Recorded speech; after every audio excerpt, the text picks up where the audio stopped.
అదే RTV app వార్తల్ని క్షణాల్లో చదివే అవకాశం ఉంటుంది. ఒక న్యూస్ పేపర్, ఒక టెలివిజన్ ఛానల్ మీ చేతుల్లో ఎప్పుడూ ఉంటాయి.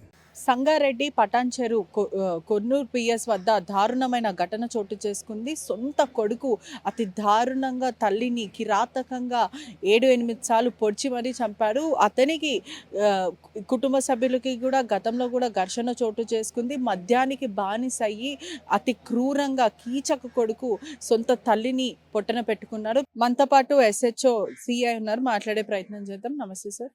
అంటే ఈ ఘటన చాలా మందిని కంచి వేస్తుంది. ఎందుకంటే నవమాసాలు మోసిన తల్లిని అతి దారుణంగా కొడుకే చంపాడు అని అంటే చాలా మంది జీర్ణించుకోలేకపోతున్నారు. ఏం జరిగింది, డీటెయిల్స్ ఏంటి? ఏం జరిగిందంటే ఈరోజు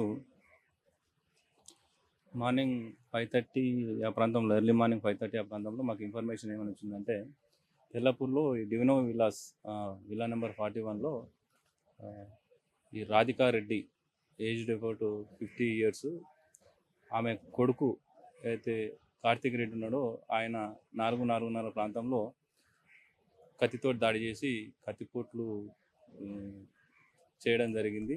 తీవ్ర రక్తస్రావంతో ఆమెని సిటిజన్ హాస్పిటల్కి షిఫ్ట్ చేశారు ట్రీట్మెంట్ కోసం అని చెప్పేసి.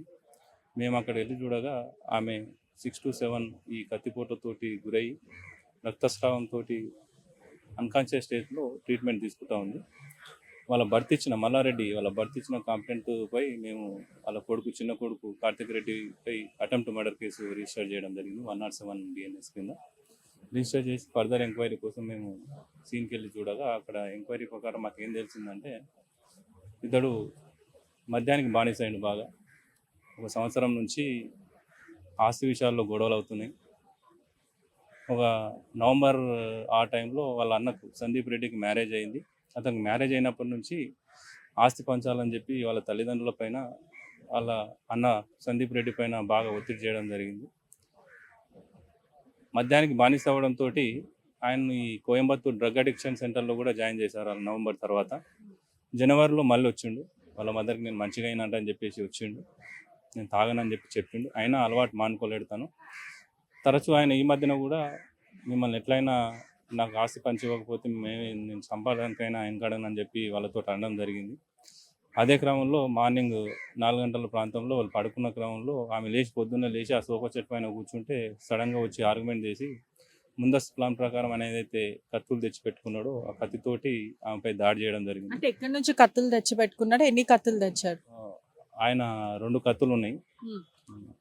కత్తితోటి దాడి చేయంగానే వాళ్ళ ఫాదర్ అడ్డుదలిగి ఆ కత్తి గుంజుకొని బయటికి వెళ్ళి ఎవరైనా సాయం కోసం వేచి చూస్తుంటే ఇంకో కత్తితోటి ఆమెను పొడిచి లోపలికి వచ్చే వరకు, వాళ్ళ ఫాదర్ వచ్చే వరకు ఆమె తీవ్ర రక్తస్రావంతో కింద అన్కాన్షియస్ స్టేజ్లో పడి ఉన్నది. 2 కత్తులు ఆయన ముందే ప్లాన్ ప్రకారం వీళ్ళని చంపాలనే ఉద్దేశంతో. ఎక్కడి నుంచి కొనుగోలు చేశాడు? ఆన్లైన్ ద్వారానా లేదంటే ఎక్కడన్నా కొనుక్కున్నారు? ఇప్పుడు ఇంకా మనం ఆయనను అదుపులోకి తీసుకున్న తర్వాత తెలుస్తుంది. అదుపులో ఉన్నాడా ఇప్పుడు? పోలీస్ కస్టడీలో ఉన్నాడు. టీమ్స్ మై వెతుకుతా ఉన్నాయి. ఈవినింగ్ లోపు అన్ని పట్టుకుంటాం. అంటే తండ్రి ఏమైనా సమాచారం చెప్తున్నారా? ఎప్పటి నుంచి ఈ గొడవ స్టార్ట్ అయింది? రీహాబ్లో ఎప్పుడు జాయిన్ చేశారు? లేదంటే ఏంటి? ప్రధానంగా ఆస్తి వివాదమేనా, ఇంకేదైనా కోణం ఉందా? ప్రధానంగా ఆస్తి వివాదమే. ఒక 1.5 year క్రితం కూడా తనని రీహాబ్లో జాయిన్ చేయడం జరిగింది. మంచిగా అయిన తర్వాత వచ్చిండు, బాగానే ఉన్నాడు, వీళ్ళతోటి మంచిగానే మాట్లాడుతూ ఉన్నాడు. వాళ్ళన్న పెళ్ళి ఎప్పుడైతే అయిందో అప్పటి నుంచి ఆస్తి పంచుకొని నేను బిజినెస్ చేసుకుంటాను, నా ఆస్తి నాకు పంచేయండి అని చెప్పి వాళ్ళ మీద ఒత్తిడి తీసుకురావడం జరిగింది. నేను దీనికి కారణము ఆస్తి పంచడంలో వాళ్ళు ఒప్పుకోకపోవడంతో వాళ్ళ అమ్మ మీద అటాక్ చేయడం జరిగింది. మరిన్ని వీడియోస్ కోసం ఛానల్ ని సబ్స్క్రైబ్ చేయండి. లేటెస్ట్ అప్డేట్స్ కోసం వాట్సాప్ ఛానల్ ని ఫాలో అవ్వండి. ఆ లింక్ డిస్క్రిప్షన్ లో ఉంది.